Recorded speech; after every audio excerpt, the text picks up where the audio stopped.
من شرور أنفسنا ومن سيئات أعمالنا من يهده الله فلا مضل له ومن يضلل فلا هادي له أشهد أن لا إله إلا الله وأشهد أن محمدا عبده ورسوله أما بعد يا أيها الناس اتقوا ربكم الذي خلقكم من نفس واحدة وخلق منها زوجها وبث منهما رجالا كثيرا ونساء واتقوا الله الذي تساءلون به والأرحام إن الله كان عليكم رقيبا رب اشرح لي صدري ويسر لي أمري واحلل عقدة من لساني يفقهوا قولي رب زدني علما தமிழ்நாடு தௌஹீத் ஜமாஅத் தஞ்சை வடக்கு மாவட்டம் மேலக்காவேரி கிளை ஒன்றின் சார்பாக நபி வழி அடிப்படையில் எவ்வாறு நாம் ஹஜ் உம்ரா செய்ய வேண்டும் என்ற பயிற்சி வகுப்பிலே நாம் எல்லாம் இங்கு ஒன்று குழம்பி உள்ளோம். இந்த நல்ல தருணத்திலே அல்லாஹ்வும் அல்லாஹ்வுடைய தூதரும் காட்டி தந்த அடிப்படையில் நாம் எவ்வாறு ஹஜ் உம்ரா செய்ய வேண்டும் என்பதை தெளிவாக கற்றுக்கொள்ள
சொல்கிறான். யார் அல்லாஹ்வுக்கு இணை கற்பிக்கிறார்களோ அவர்கள் மிகப்பெரும் பாவத்தை தான் கற்பனை செய்கிறார்கள். அல்லாஹ் குர்ஆன்ல சொல்றான்.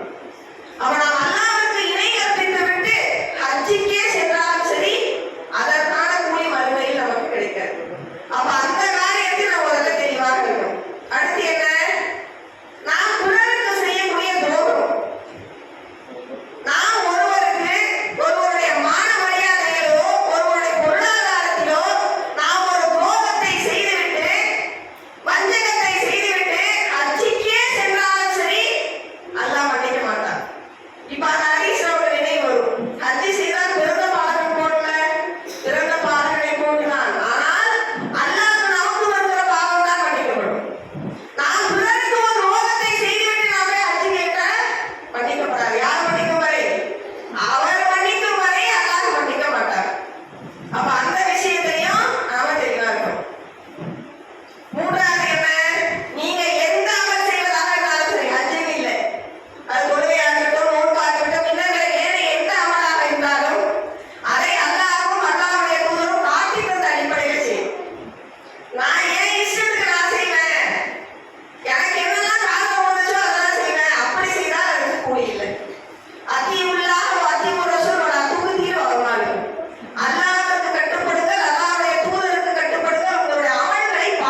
சைத்தான் நம்மளை வழிகெடுத்து கொண்டு இருக்கிறான். உலக ஆசை, உலக இன்பம், அது வேணும் இது வேணும். போன 5 லட்சம் செலவாமே, 5 லட்சத்துக்கு எவ்வளவு தங்கம், தங்கம் எவ்வளவு விலை ஏறிட்டு இருக்கு. போகும்போது தங்கத்தை எடுத்துட்டு போவோமா? கையில காதெல்லாம் மோதிரத்தை கூட கலட்டிட்டு தான் அனுப்புவாங்க. கட்டு கலத்தி ஓடி வந்து மருந்துவாங்க. கட்டு கலத்தி கழுத்துல 5 பவுன்ல கருவமணி கடைக்கு கட்டா போட்டுவாங்களா?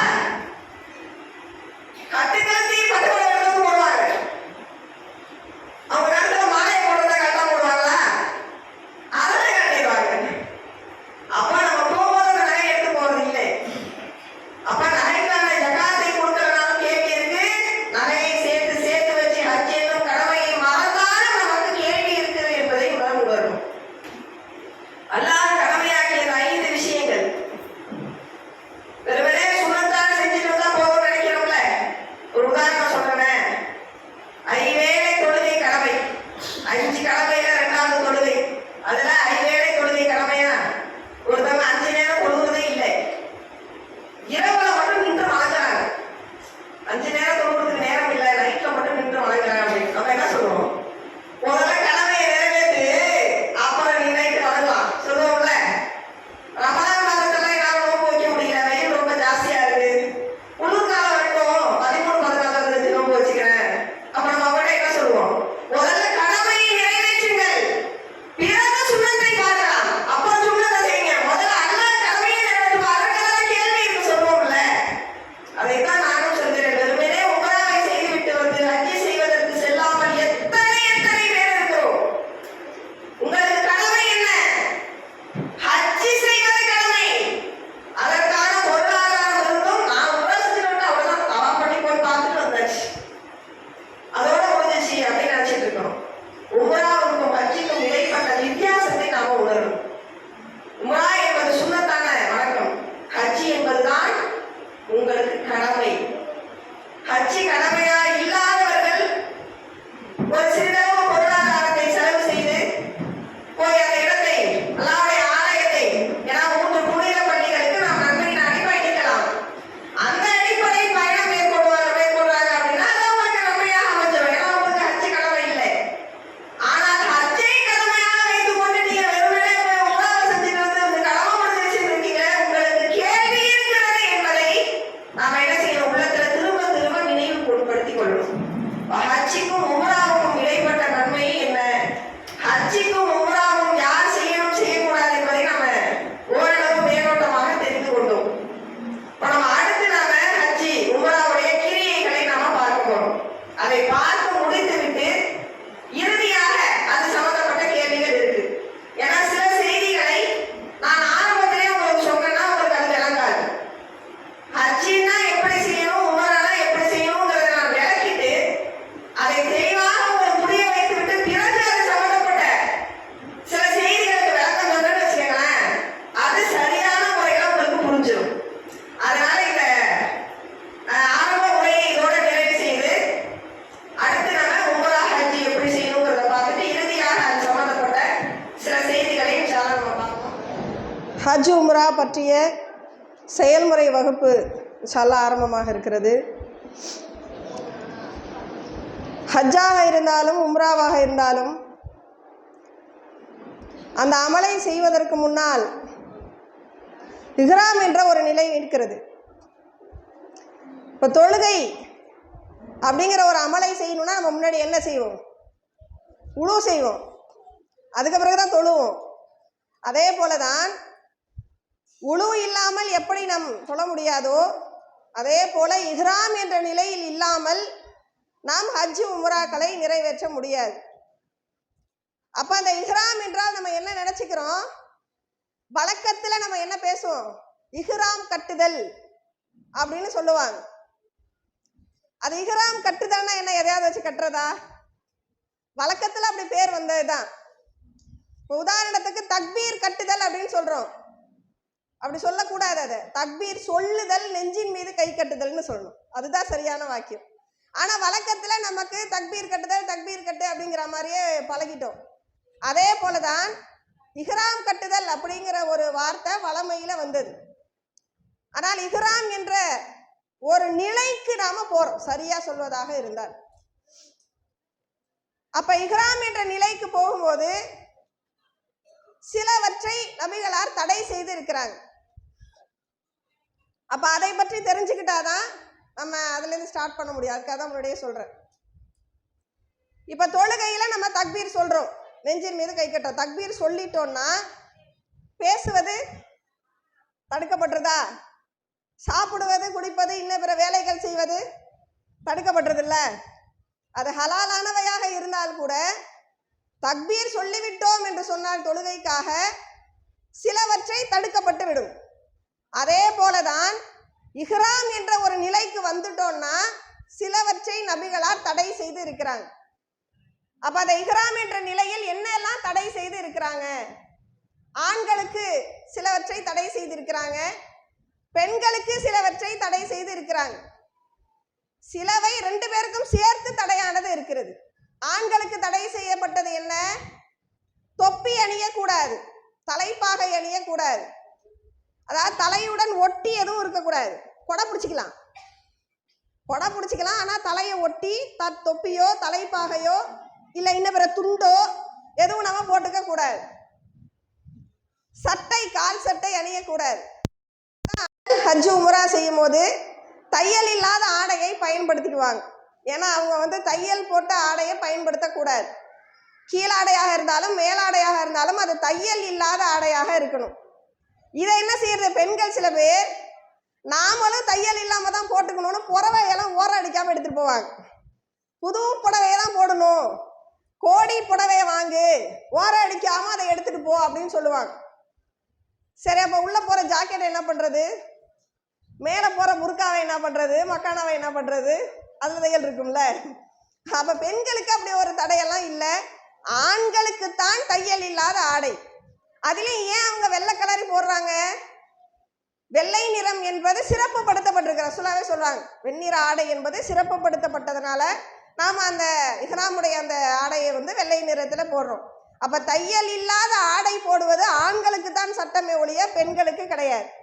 அதுக்கப்புறம் என்ன? வர்ஷி என்னும் சாயம் தோய்க்கப்பட்ட மஞ்சள் நிற ஆடை, குங்கும பூ நிற ஆடை, சாவியாடை, காவி ஆடைன்னு சொல்லுவோம்ல, அந்த காவி நிற ஆடை, இதெல்லாம் ஆண்களுக்கு தடுக்கப்பட்டவை. பெண்களுக்கு தடுக்கப்பட்டவை என்ன? அவங்க முகத்தை மறைக்க கூடாது. முகத்துல துணி போட்டு இப்படி போட்டு கட்டிக்கிறோம்ல, அந்த மாதிரி போட்டு இந்த துணியாலையோ இல்லை முகத்தை மூடுவதற்குன்னு ஒரு துணி வச்சிருக்கிறோமே, போட்டு அதை போட்டு இப்படி கட்டிக்கிற, கண்ணு மட்டும் தெரிகிற மாதிரி கட்டிக்கிறாங்கல்ல, அந்த மாதிரி முகத்தை கைகளுக்கு கிளவுஸ் போடக்கூடாது.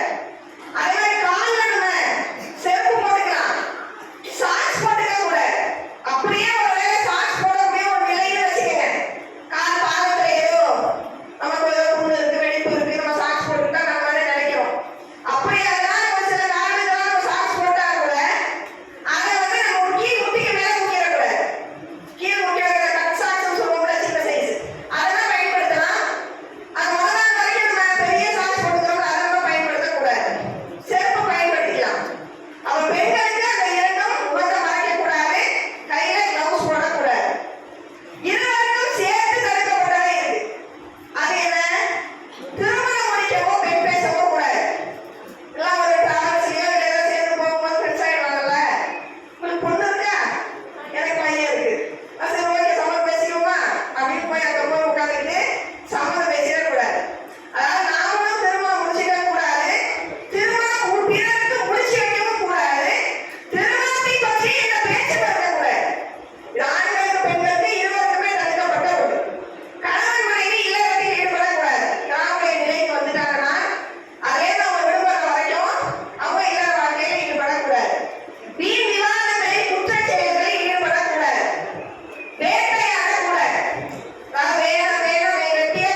இந்தியாவிலிருந்து வருபவர்களுக்கான எல்லை எலம்பலம்.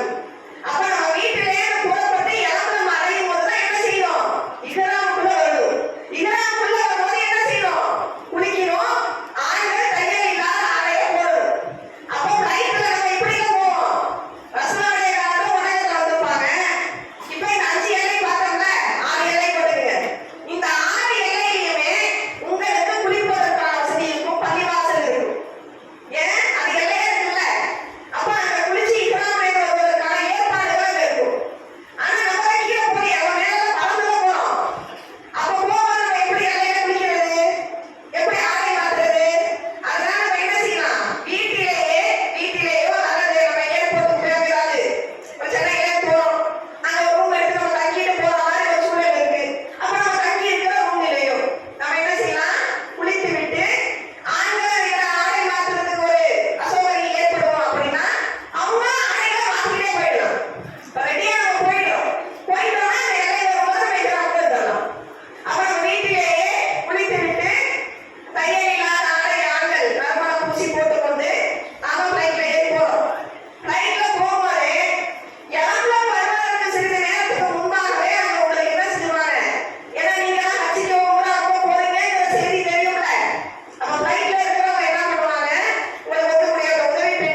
அப்படிங்கிற உள்ளறையில வருவதுதான் அந்த வாக்கு.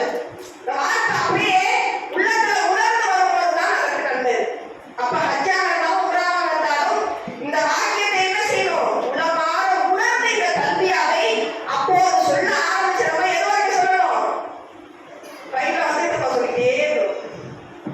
ரைட்ல இறங்கிட்டு நம்ம சொல்லிட்டே இருக்கணும். உள்ள போயிட்டு நம்ம சொல்லிட்டே இருக்கணும்.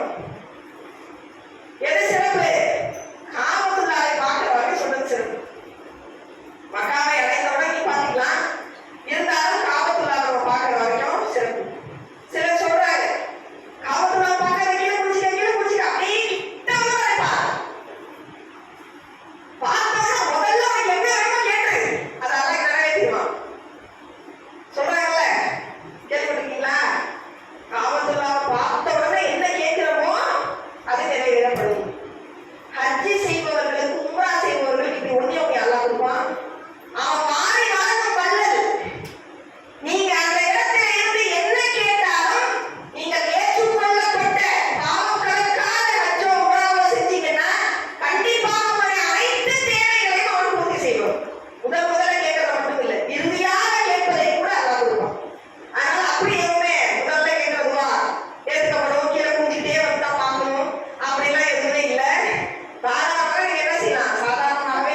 செஞ்சுருப்பாங்க, சின்னதாக அந்த கல் தெரிகிற மாதிரி வச்சுருப்பாங்க இடம். அப்போ இந்த இந்த இடத்துல ஒரு சிறப்பு இருக்குது. ரசூலுல்லாஹ் என்ன செஞ்சுருக்கிறாங்க, இதையும் தொட்டு முத்தம் போட்டிருக்கிறாங்க. அப்படி முத்தம் போட முடியலன்னா அஜ்ருல் அஸ்வத் கல்லுக்கு நம்ம செய்கை செய்கிறோம்ல, அந்த மாதிரி செய்கையெல்லாம் செய்ய தேவையில்லை. அஜ்ருல் அஸ்வத் கல்லுக்கு மட்டும்தான் தொட்டு முத்தம் போடணும், தக்பீர் சொல்லி செய்கை செய்யணும். ஆனால் இதற்கு தொட்டு முத்தம் போட முடிந்தால் தொட்டு முத்தம் போடலாம், முடியலையா நாம கடந்து வந்துக்கிட்டே இருக்க வேண்டியதான். அப்போ இந்த மூளைக்கு ருக்குனுல் யமானி என்ற இந்த மூளைக்கு வரும்போது மட்டும் ஒரு சின்ன துவாவை ரசூலுல்லாஹ் கற்று தந்திருக்கிறாங்க. ரப்பனா ஆத்தீனா ஃபித் துன்யா ஹஸனத்தம் வ ஃபில் ஆஹிரத்தி ஹஸனத்தம் வ கீனா அதாபன்னார். இந்த துவா தெரியாதவங்க யாரும் இருக்க மாட்டோம். எல்லாருக்கும் பாவ மன்னிப்புக்காக இந்த துவா ஓதுவாங்க, எல்லாருக்கும் தெரிஞ்ச துவா தான். இப்போ இந்த ருக்குனுல் யமானிலிருந்து அஜ்ருல் அஸ்வத் கல் வர்ற வரைக்கும் வளம் வந்துக்கிட்டு தானே இருக்கும். அந்த துவாவை எத்தனை தடவை வேண்டுமானாலும் ஓதிக்கிட்டே வரலாம். ஒரு தடவை தான் ஓதணும் அப்படின்னு இல்லை, நம்ம அங்கேயிருந்து இங்கே வர்ற வரைக்கும் டைம் ஆகும். ஏன்னா இது சின்னோண்டு இருக்கு, டக்குன்னு சுற்றி வந்துடலாம். காபத்தில் எவ்வளோ பெருசு, அதையும் சீக்கிரம் சுற்றிடலாம். கூட்டம் இல்லைன்னா கூட்டம் இருக்கும்ல, ரொம்ப நினப்போம் ஒரு தடவை சுற்றி வர்றதுக்குள்ளே கிருகிருன்னு ஆயிரும் நமக்கெல்லாம். அப்படி அவ்வளோ கஷ்டம் அது சுற்றி வருவது. ஏன்னா கூட்ட நெரிசல் வேற இருக்கும். நாம் அங்கே எப்படி ஓடணும், ஓடக்கூட முடியாது, ஊர்ந்து தான் போகணும். இந்த வளம் வருவது ஒரு தடவை வளம் வந்துட்டோமா, இதே முறை தான் 7 முறை வளம் வரணும். இந்த வளம் வரும்போது ஆண்களுக்கு மட்டும் கூடுதலாக ஒரு சட்டம் இருக்கு. அவங்க இக்ராம் ஆடை 2, கீழாடை மேலாடை 2 போட்டிருக்கிறாங்கல்ல, அப்படி ஒரு துண்டு போட்டிருப்பாங்க, கீழே ஒரு துண்டு கட்டியிருப்பாங்க. அதுக்கு பெல்ட் கூட விற்பாங்களா, அந்த பெல்ட்டில் கூட தையல் இருக்காதான், வசதிக்காக வேண்டி அதில் கூட தையல் இல்லாத மாதிரி தயாரிச்சுனா விற்கிறாங்க. அப்போ அந்த ஆண்களுக்கு மட்டும் உள்ள சட்டம் என்னன்னா, அவங்க இப்படி போட்டிருக்கிற துண்டை தவாப் செய்யும் போது மட்டும் வலது தோல் திறந்திருக்கணும், இடது தோல் மூடி இருக்கணும். அதை போட்டு காட்டியிருக்காங்க பாருங்க. அதே மாதிரி வலது தோல் திறந்து தோலை மூடி அவங்க தவாப் செய்யும். இந்த வந்த உடனே செய்யறோம்ல, இந்த தவாப்புக்கு பேர் தவாப்புல் குது என்று பேர். இப்போ மொத்தம் எத்தனை வளம், எத்தனை தவாப் செய்ய போறோம், அஜ்ருல் அஸ்வத் கல்லுல ஆரம்பிச்சு திரும்ப அஜ்ருல் அஸ்வத் கல்லு வரைக்கும் வந்தா ஒரு தடவை முடிச்சிருக்கோம். 2வது முறை இப்படியே ஆண்களுக்கு இன்னொரு சட்டம் இருக்கு. ஒண்ணு அவங்க வலது தோல் திறந்திருக்கணும், இடது தோல் மூடி இருக்கணும். 2வது சட்டம் முதல் 3 சுட்டு குதித்து குதித்து வேகமாக போகணும். பெண்கள் முடிந்தால் போகலாம், பெண்களுக்கு இல்லைன்னா வேண்டாம், உங்களுக்கு அந்த சிரமம் இல்லை, ஏன்னா அவங்க முடியாது, பலகீனமானவர்களின் அடிப்படையில் அவங்களுக்கு இல்லை. ஆண்களுக்கு முதல் 3 சுற்றுக்கள் குதித்து வேகமாக போகணும், அடுத்த 4 சுற்றுக்கள் அவங்க சாதாரணமாக வளம் வந்துக்கலாம். இதுவும் முடிந்தால்தான் அங்க நடக்கவே வழியில எங்கம்மா குதிச்சு ஓடுறது இப்படி நிறைய பேர் கேட்பாங்க. அங்க எங்க நடக்க, நான் உள்ள போனேன்னா அஜ்ருல் அஸ்வத் கல்லு கிட்ட போனேன்னா போனதெல்லாம் தெரிஞ்சிச்சு, என்னை காமத்துல விட்டு வெளில தள்ளிடுவாங்க போல அப்படின்னு சொல்லுவாங்க. நான் எப்படி உள்ள போயிட்டு எப்படி வெளில வந்தேனே தெரியல அப்படின்பா. அவன் கிட்ட போக முடியல, அவங்க நடக்கலாம் முடியாது, ரொம்ப ஓடலாம் முடியாது, ஊருக்கு தான் போகணும் அப்படின்னு. இது முடிந்த வரை ஆண்கள் இதை முயற்சி பண்ணலாம். முடியலையா அப்படின்னா சாதாரணமாக நடந்துக்கலாம். ஏன்னா ஆண்களே சில பலகீனமானவர்கள் இருப்பாங்கல்ல, எந்த ஒரு ஆத்மாவையும் அதெல்லாம் சக்திக்குமே சிரமப்படுத்த மாட்டாங்கிற அடிப்படையில இது சுன்னத் அப்படின்ற அடிப்படையில நம்ம செஞ்சுக்க வேண்டியதான். இப்ப 7 முறை நம்ம என்ன செஞ்சிட்டோம், காபத்துல்லாஹை வளம் வந்துட்டோம். ஒவ்வொரு முறை வளம் வரும்போதும் முதல் தடவை போலவே அல்லாஹ் அக்பர் என்று கைகளை உயர்த்தி நாம அஜ்ருல் அஸ்வத் கல்லை தொட்டு முத்தமுடைய முடிந்தால் முத்தம் போடலாம், இல்லை என்றால் செய்கை செய்யலாம். திரும்ப வரும்போதும் அதே மாதிரி இந்த ருக்குனுல் யமானி கிட்ட வரும்போது ரப்பனா ஆத்தீனா ஃபித் துன்யா ஹஸனத்தம் வ ஃபில் ஆஹிரத்தி ஹஸனத்தம் வ கீனா அதாபன்னார் என்று ஓதி முடிச்சுக்க வேண்டியதான். இப்போ 7 தடவை வளம் வந்தாச்சு. முதல் கிரியை என்ன, இஹ்ராமுக்குள் வரணும்.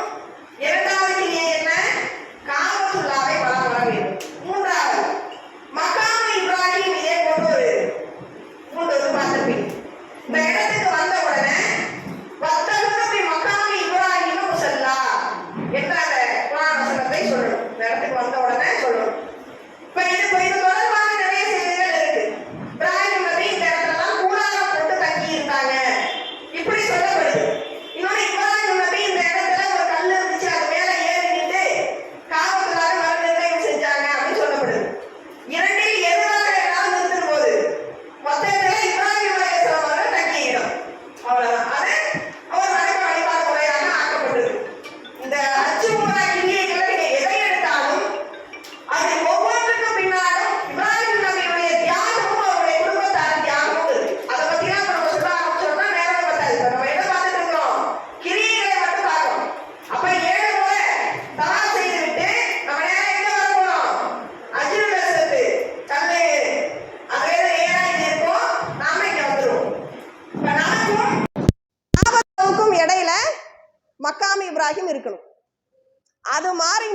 நம்ம அங்க என்ன செய்ய போறோம்?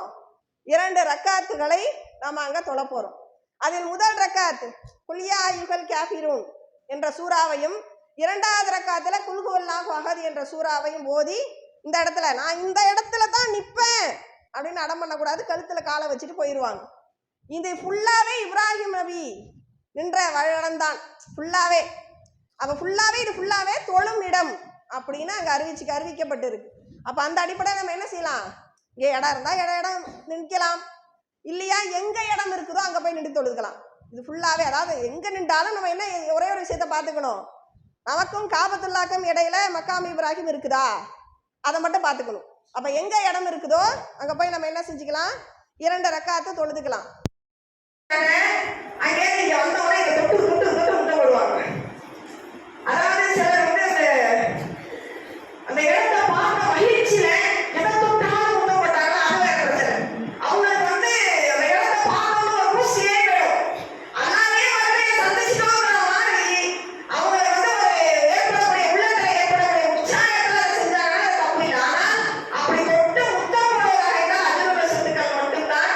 இதை தொட்டு முட்டை போடுறதுனா அப்படின்னா எந்த ஒரு கிரியும் அவங்க சொல்லப்படல. இந்த இடத்திற்கு வந்து நின்று நம்ம 2 ரக்காத்து தொழுவோம், அதுதான் நமக்கு சொல்லப்பட்டிருக்கு. இப்போ வந்தாச்சு, 2 ரக்காத்தை நாம தொழுதாச்சு. தொழுது முடித்ததும் நம்ம என்ன செய்யணும்? சஃபா மர்வா அதுக்கு இடையில ஒரே ஒரு கிரியை இருக்கு. தொழுது முடிச்ச உடனே சம்சம் தண்ணீர் குடிக்கணும். ரசூலுல்லாஹ் என்ன செய்வாங்களா? சம்சம் தண்ணீரை குடிச்சிட்டு அங்க குடிக்கிறதுக்கு உங்களுக்கு என்ன செய்வாங்க? சஃபா மர்வாவுக்கு முன்னாடியே வரிசையா தண்ணி குடிக்கிறதுக்கான இடம் இருக்கும். அப்ப அங்க வந்து சம்சம் தண்ணீரை குடிச்சிட்டு ரசூலுல்லாஹ் தலையில எடுத்து தெளிச்சுப்பாங்க. அப்ப நம்மளும் என்ன செய்யலாம்? தலையில தெளிச்சுக்கலாம். இல்ல ரொம்ப குளிர் நல்லா இருக்குது தெளிச்சா எதுவும் அவங்க நோய் வந்துடும் பயப்படுறவங்க வேணாம், அதை ரசூலுல்லாஹ் செஞ்சிருக்காங்க, அதை விரும்புறவங்க அதை செஞ்சுக்கலாம். இப்ப சம்சம் தண்ணீர் குடிச்சிட்டு தலையில தெளிச்சுட்டு திரும்பவும் நேரா அஜில் லசத்து கல்லிட்ட வரணும்.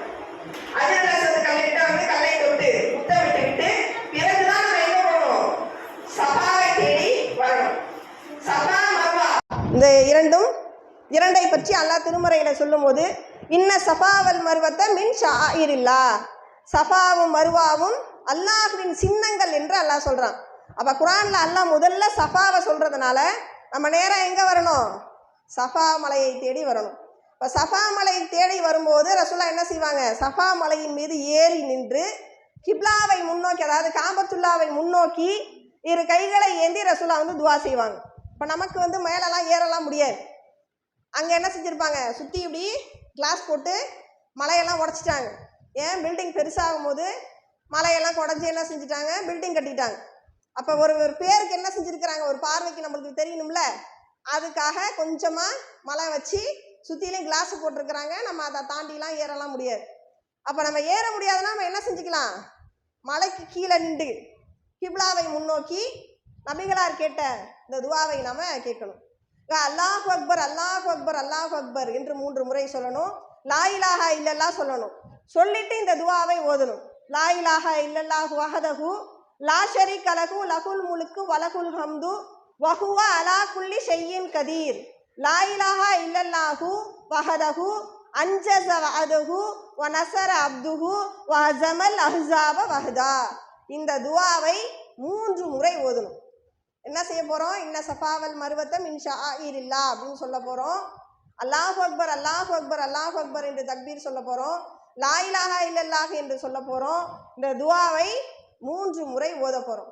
இங்கே அதான் கிரியை, வேற ஒன்றும் இல்லை. இந்த இடத்துல நின்று இதை ஓதி முடித்து விட்டு நமக்கு என்னெல்லாம் இறைவனிடத்துல கோரிக்கை இருக்கிறதோ எல்லாத்தையும் இறைவனிடத்துல கேட்டுக்கலாம். கூட சொல்லியிருப்பாங்கல்ல, ஊருக்கு போறியா, எனக்காக இதை கேளேன், எனக்காக அதை கேளேன் அப்படின்னு நிறைய பேர் நம்மகிட்ட சொல்லி அனுப்பியிருப்பாங்க. அப்போ அது மாதிரி நம்மளுடைய கோரிக்கை, இந்த உலகத்தின் கோரிக்கை, மறுமை வெற்றி, இப்படியே நம்ம உடன் பிறந்தவர்கள் இல்லை நம்ம ஊர்வாசி நம்ம தெருவாசி இப்படி யாருக்காக வேண்டுமானா என்ன செய்யலாம்? நாம் இந்த இடத்துல நின்று நாம் அதிகமாக நம்ம துவா செஞ்சுக்கலாம். துவாவை செய்துவிட்டு மருவாவை நோக்கி நாம் செல்ல போகிறோம். இதுக்கு இடையில் செல்வதை சை செய்தல் அப்படின்னு சொல்லுவாங்க. தொங்கோட்டம் ஓடுதல் அப்படின்னா தமிழில் பேசிக்குவாங்க. அப்போ இதுக்கு இடையில சை செய்தல் அப்படிங்கிற ஒரு அமலை நம்ம செய்ய போகிறோம். அப்போ இங்கேருந்து இங்கே சஃபாவிலேருந்து மருவாவுக்கு போகும்போது இந்த இடத்துல நடுப்புற என்ன ஆகும்? சில இடங்கள்ல கிரீன் கலரில் அப்படி மேலே லைட் போட்டிருப்பாங்க. நம்ம கீழே போகும்போது மேலே வந்து க்ரீன், திடீர்னு வெள்ளையாக இருக்கிற லைட்டு க்ரீனாக இருக்கும் கொஞ்சம் இடத்துக்கு மட்டும். அது ஏன்? அந்த இடம் வரும்போது ரசூல்லா வேகமாக ஓடி இருக்கிறாங்க. அப்போ அந்த இடத்துக்கு வரும்போது மட்டும் நம்ம என்ன செய்யணும்? நம்மள முடிந்தால் வேகமாக ஓடலாம், பெண்களுக்கு இயல்லைன்னா விட்டுறலாம், ஆண்கள் இதை முடிந்த அளவு என்ன செய்யலாம்? நிறைவேற்றணும். அப்போ அந்த இடத்துலேருந்து அந்த இடத்த கடக்கிற வரைக்கும் கொஞ்சம் வேகமாக ஓடணும். உங்களுக்கு வந்து அங்கே தவாப் செய்யும் போது இருக்கிற அந்த கூட்ட நெரிசல் இங்கே கொஞ்சம் இருக்காது. ஹஜ்ஜிக்கு போகும்போது இருக்கும், உம்ராவுக்கு போனீங்கன்னா இந்த இடம் கொஞ்சம் ஃப்ரீயாக இருக்கும். அப்போ நம்ம ஓடுற அங்கே முடியாதுல்ல, முதல் 3 சுற்று வேகமாக ஆண்கள் ஓடுவது அங்கே கொஞ்சம் முடியாமல் கூட போகலாம், ஆனால் இங்கே கொஞ்சம் முடியும். அப்போ இங்கே சஃபாவிலிருந்து மருவாவுக்கு நம்ம செய்யும் போது அந்த க்ரீன் கலர் லைட்டில் வேகமாக ஓடணும், மற்ற இடங்களில் பொறுமையாக போய்க்கலாம். இப்போ மருவாவுக்கு வந்தாச்சு. மருவாவுக்கு வந்த உடனே திரும்ப சஃபாவில் ஓதுன அத்தனை துவாக்களையும் ஓதணும். அல்லாஹ் அக்பர் ஓதிட்டு இந்த துவாவை அதையும் 3 முறை இதையும் 3 முறை ஓதணும். ஓதிவிட்டு திரும்ப அங்கேருந்து மருவாவிலிருந்து சஃபாவுக்கு வரணும். இப்போ நம்ம அஜ்ருல் அஸ்வத் கல்லை தவாப் செய்யும் போது எப்படி அஜ்ருல் அஸ்வத் கல்லில் ஆரம்பித்து சுற்றி ஒரு முறை திரும்ப அங்கே வந்தால் எப்படி கணக்கு வச்சுக்கிட்டோம்? 1ன்னு கணக்கு வச்சுக்கிட்டோம். இதில் வந்து நம்ம அப்படி கணக்கு வைக்க தேவையில்லை. இங்கேருந்து அங்கே போயிட்டாலே 1, அங்கேருந்து இங்கே வந்தால் 2. அப்போ சஃபாலேருந்து மருவா 1, மருவாலேருந்து சஃபா 2, திரும்பி சஃபாலேருந்து மருவா 3, மருவாலேருந்து சஃபா 4, திரும்ப சஃபாலேருந்து மருவா 5, திரும்பி மருவாலேருந்து சஃபா 6, திரும்பி சஃபாலேருந்து மருவா 7. அப்போ சஃபாவில் ஆரம்பித்து மருவாவில் முடியுது. அப்போ 7 ரவுண்டை நம்ம இதை வந்து இப்படி தான் கணக்கு வச்சுக்கணும். அப்போ 7 முறை நாம் இங்கே செஞ்சாச்சு. செஞ்சு முடித்த உடனே ஆண்களாக இருந்தால் தலையை அவங்க ட்ரிம் பண்ணிக்கணும், பெண்களாக இருந்தால் முடியை கத்தரிக்கணும். அவ்வளோதான், முடிஞ்சிருச்சு உம்ரா. எண்ணி ஒரு 4-5 கிரியை தான் தோட முடிஞ்சிருச்சு உம்ராவுடைய கிரியை. இப்போ ஆண்கள் வந்து மொட்டை அடித்துக் கொள்வது தான் சிறந்தது. ஆனாலும் இப்போ நம்ம இங்கே என்னத்துக்கு வந்திருக்கிறோம்? உம்ரா செய்ய வரல, ஹஜ்ஜி செய்ய தானே வந்திருக்கிறோம், தமத்து முறையில். அப்போ தமத்து முறையில் ஹஜ்ஜி செய்ய நம்ம வந்ததுனால இப்போவே மொட்டையை அடிச்சுட்டா ஹஜ்ஜின் கிரியைகளில் ஒரு தலைமுடி இறக்குதல் பணி இருக்குது, அப்போ ஒரு அமல் இருக்கிறது. அது பிறை 10 ஆண்கள் தலைமுடி எடுக்கணும், பெண்களும் முடியை வெட்டிக்கணும். நமக்கு பிரச்சனை இல்லை, கொஞ்சோண்டு வெட்டிக்கிட்டோம். பிறை 10 இன்னும் கொஞ்சம் வெட்டிக்கலாம். அப்போ நமக்கு குறைச்சிக்க தானே போகிறோம். அப்போ ஆண்கள் தமத்து முறையில் ஹஜ்ஜி செய்யும் போது மட்டும் என்ன செய்யலாம்? முதலில் அவங்க மொட்டை அடிக்க வேணாம், முதல்ல ட்ரிம் மட்டும் பண்ணிக்கணும். ட்ரிம் பண்ணிக்கிட்டு பிறை 10 அவங்க செய்யணும்ல, அப்போ வந்து என்ன செஞ்சுக்கலாம்? அவங்க முழுசாக முடிய வந்து அப்போ வந்து மொட்டை அடித்து கொள்ளலாம். இது வெறுமனே உம்ரா மட்டும் செய்ய போகிறாங்கன்னு வச்சுக்கோங்க, அப்போ ஆண்கள் என்ன செய்யலாம்? அப்போ அவங்க ஒரு உம்ரா மட்டும் செய்யணுன்ற நியத்தோடு போயிருந்தாங்கன்னா அப்போ வேணும்னா அவங்க முழுசாக முடியை வந்து என்ன செய்யலாம்? எடுத்துக்கலாம். அப்போ பெண்களாக இருந்தால் முடியை வெட்டி கொள்ளணும், ஆண்களாக இருந்தால் முடியை ட்ரிம் பண்ணிக்கணும். இதோடு உம்ராவுடைய கிரியை முடிஞ்சிருச்சு. இதோட இஹ்ராமில் இருந்து நம்ம என்ன செஞ்சிடலாம்? விடுபட்டுடலாம். அப்போ அனுமதி, தடுக்கப்பட்ட அனைத்தும் நமக்கு அனுமதி ஆகிவிடும். இப்போ நம்ம 1 மாதத்துக்கு முன்னாடியே போயிட்டோம், சமத்து முறையில் தானே ஹஜ்ஜி செய்கிறோம். போனோம், உம்ராவை முடிச்சிட்டோம், உம்ராவை முடிச்சுட்டு இஹ்ராமில் கலைச்சிட்டோம். நாம் அங்கே நமக்கு தங்கி இருக்கிற ரூமில் நாம் காத்திருக்கணும். எதுவரை காத்திருக்கணும்? துல்கஜி பிறை 8 வரைக்கும் நாம் காத்திருக்கணும். அதற்கு இடையில நீங்கள் எத்தனை முறை வேணுமானாலும் நீங்கள் தவாப் செய்து கொள்ளலாம். தொழுகைக்காக அப்படின்னு நீங்கள் எத்தனை முறை வேணாலும், ஏன்னா தவாப் செய்வதற்கு அளவெல்லாம் இல்லை. உங்களுக்கு உம்ராவுடைய அளவாகத்தான் 7 முறை சொல்லப்பட்டு இருக்கு, ஹஜ்ஜுடைய அளவாகத்தான் 7 முறை சொல்லப்பட்டு இருக்கு. மற்ற நேரங்களில் நீங்கள் எத்தனை முறை வேணாலும் தவாப் செய்து கொள்ளலாம். இதில் தவாப் செய்யும் போது இன்னும் கூடுதல் ஒரே ஒரு செய்தி, நீங்கள் ஒரு 3 தடவை நீங்கள் தவாப் செஞ்சுட்டீங்க, பாங்கு சொல்லிட்டாங்க தொழு வைக்க பாருங்க, 7 தடவை முடிக்கணும்ல, 3 தடவை முடிஞ்சது, அப்போ தொழு வைக்க போறாங்க, தவாப் செய்ய முடியாது. அப்போ நம்ம என்ன செய்யலாம் அப்படின்னா, அந்த 3 தடவையோடு அப்படியே முடிச்சுட்டு நாம தொழு வைக்க போயிடும். தொழுதுட்டு வந்த பிறகு திருப்பி 4 நம்ம ஸ்டார்ட் பண்ணிக்கலாம். உதாரணத்துக்கு முழுசா முடிச்சாதான் ஒரு 3 கணக்கு. இப்போ 3வது ரவுண்டு நீங்க அஜ்ருல் அஸ்வத் கல்லில் ஆரம்பிச்சு இந்த ஹிஜ்ர தான் தாண்டி இருக்கீங்க வச்சுக்கோங்க, பாங்க சொல்லிட்டாங்க தொழு வைக்க போறாங்க, பாதியில விட்டுருவோம்ல, அதை கணக்குல சேர்க்க கூடாது. அப்ப 2 கணக்கு வச்சுக்கணும். திரும்ப 3 இங்கேருந்து ஆரம்பிக்கணும், திரும்பி இங்கேருந்து திரும்பி 3 அப்படின்னு நம்ம ஆரம்பிக்கணும். இப்போ இடையில தொழுக டைம் வந்துருச்சுன்னா அதான். அதே மாதிரி தவாப் செய்வதற்கு உழு அவசியமா? சில பேர் உழு அவசியம்னு நினச்சிக்கிறாங்க. உழு அவசியம், உழு செஞ்சுட்டு தான் நம்ம வந்து தவாப் செய்யணும் அப்படின்னு நினச்சிக்கிறாங்க. தவாஃபிற்கு உழு அவசியம் இல்லை. உழுவோடு செய்தால் பிரச்சனை இல்லை, தடுக்கப்படலை. உழுவோடு செய்யக்கூடாதுன்னு சொல்லப்படலை. ஆனால் உழுவோடு தான் செய்யணும்னு சொல்லப்படலை. உழு இல்லாமல் செய்யக்கூடாதுன்னு, தொழுகைக்கு தான் உழு அவசியம். இப்போ நம்ம 7 முறை தவாப் செஞ்சுட்டு வந்து மக்காம் இப்ராஹிமில் வந்து தொழுவோம், அதுக்கு உழு தேவை. அதனால உழு செஞ்சுட்டே போயிடுவோமே அப்படின்னு வந்து நம்ம உழுவோட செய்துட்டு நம்ம தொழுவலாம், பிரச்சனை இல்லை. அப்படி நமக்கு உழு இல்லைன்னா 7 முறை நீங்கள் தவாப் செஞ்சு முடிச்சுட்டு போய் நீங்கள் போய் என்ன செய்யலாம், உழு செஞ்சுட்டு வந்து கூட அடுத்து நீங்கள் மக்காம் இப்ராஹிமில் தொழுதுக்கலாம். அப்போ தவாஃபிற்கு உழு வந்து அவசியம் இல்லை. சிலர் அது அவசியம்னு நினச்சிட்டு இருக்கிறாங்க, அவசியம் இல்லை. இப்போ இது உம்ராவுடைய கிரியை உங்களுக்கு எல்லாருக்கும் நல்லா புரிஞ்சிருச்சா? இதில் ஏதாவது சூரிய உதயத்துக்கு பிறகு, சூரியன் உதிச்சுதான் வந்துருக்கும். உதயத்துக்கு பிறகு 8 பிறகு நைட்டு பார்த்துருவேன், படம் பார்த்துருவேன். அப்ப பிறகு மகரத்துக்கு பிறகு நம்ம இரவுலையும் மக்காவில தான் இருக்கும். இரவுலையும் மக்காவிலே இருந்துட்டு காலை பஜர் தொழுகை எங்க தொழுவு போறோம், அங்கேதான் தொழுவு போறோம், காபத்துள்ளாதான் தொழுவு போறோம். தொழுதுட்டு பிறகு 8 காலை சூரிய உதயத்திற்கு பிறகு மக்காவை விட்டு நம்ம புறப்படணும். மக்காவை விட்டு புறப்பட்டு நம்ம எங்க போறோம், மக்காவிலிருந்து 7 கிலோமீட்டர் தொலைவில் மினா என்ற ஒரு இடம் இருக்குது.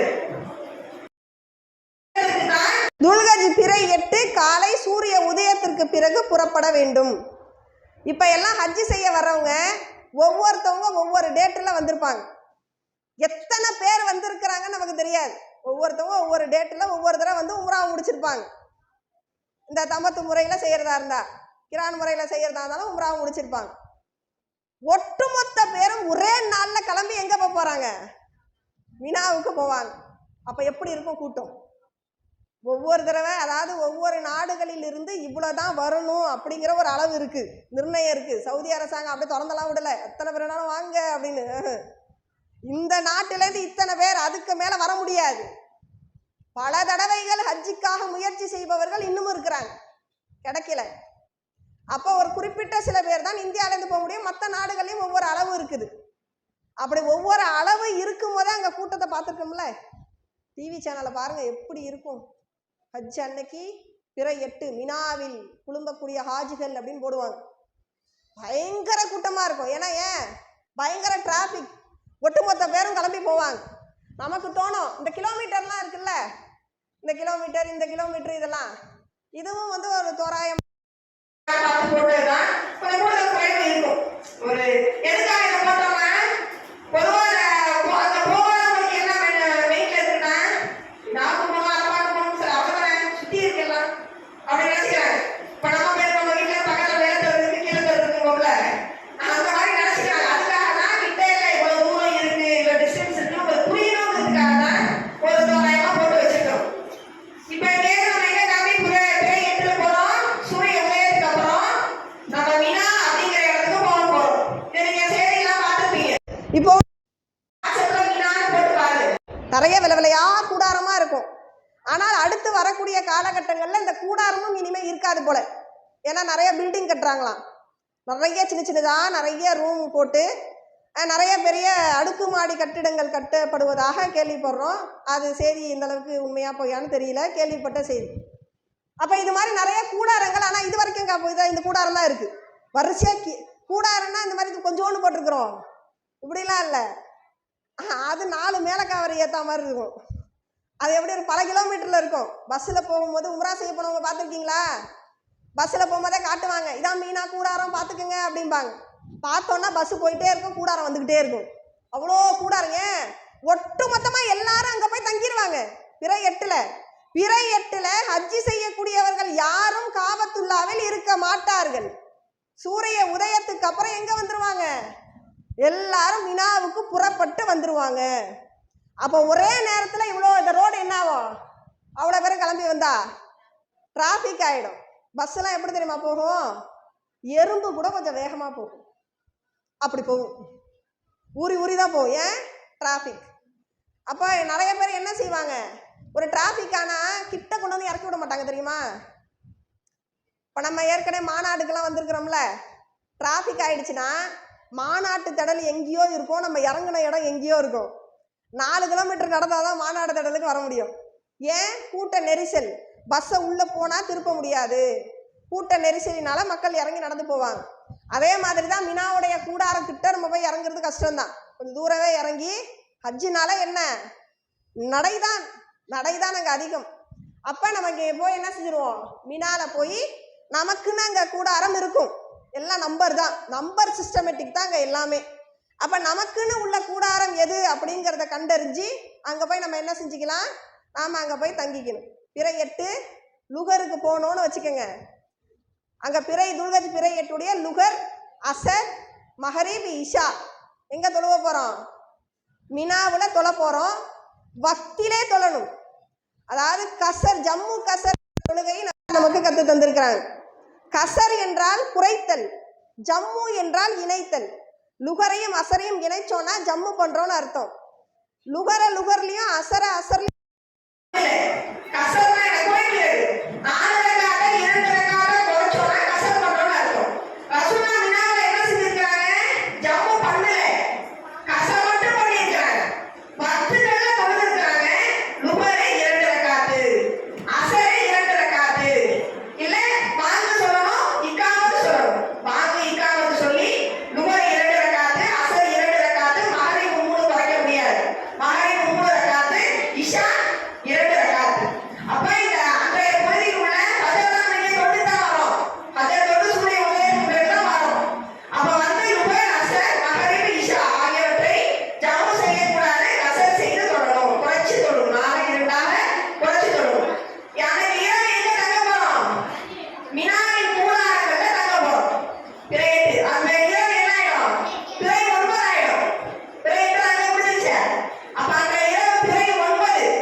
வரப்போகிறோம்.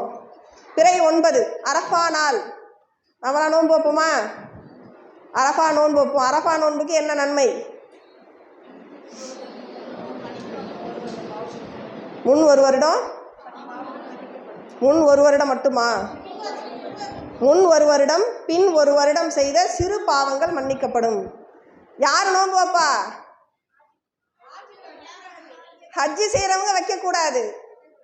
ஹஜ்ஜி செய்யாமல் ஊரில் நம்ம இருப்போம்ல, நல்லா சாப்பிட்டுட்டு ஜாம்னு இருப்போம், அடுத்த நாள் பெருநாக்கு வேலை பார்த்துட்டு இருப்போம், நம்ம தான் வைக்கணும். இப்போ நாம் நோன்பு வைக்கணும். அவங்க ஹஜ்ஜி செய்கிறவங்களுக்கு நோன்பு இல்லை, அவங்களுக்கு நிறைய வேலைகள் இருக்குது. அவங்க அங்கேருந்து கிளம்பி இங்கே வர்றதுக்குள்ளே அவங்களுக்கு பாதி தாகத்து போயிடும்.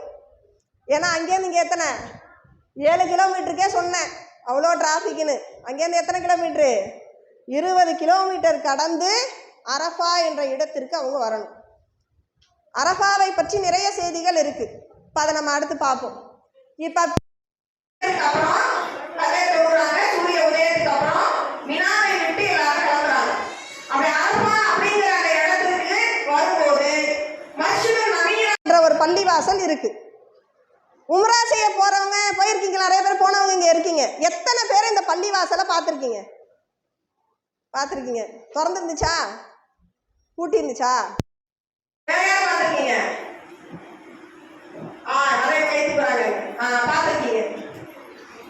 ஆனால் பூட்டி இருக்கும். எப்ப சொல்றாங்க, பிறை 9 தான் பள்ளியை திறப்பாங்க. பள்ளி பூட்டி இருக்கும், ஆனா வெளியில நிறைய வரட்டாக்கள் இருக்கும். அங்க நம்ம கொடுத்துட்டு அந்த மஸ்ஜிதுன் நபவி பள்ளியை பார்த்துட்டு வரலாம். பள்ளி எப்ப திறப்பாங்க, பிறை 9 அரஃபா நாள். அந்த நாளில் அந்த பள்ளியை திறந்து இருக்கும். அந்த பள்ளியில நம்ம என்ன செய்யலாம், அந்த பள்ளியிலே சிறிது நேரம் தங்குவதாக இருந்தால் நாம தங்கலாம். அங்க ரசூலுல்லாஹ் கொஞ்ச நேரம் தங்கி இருக்கிறாங்க.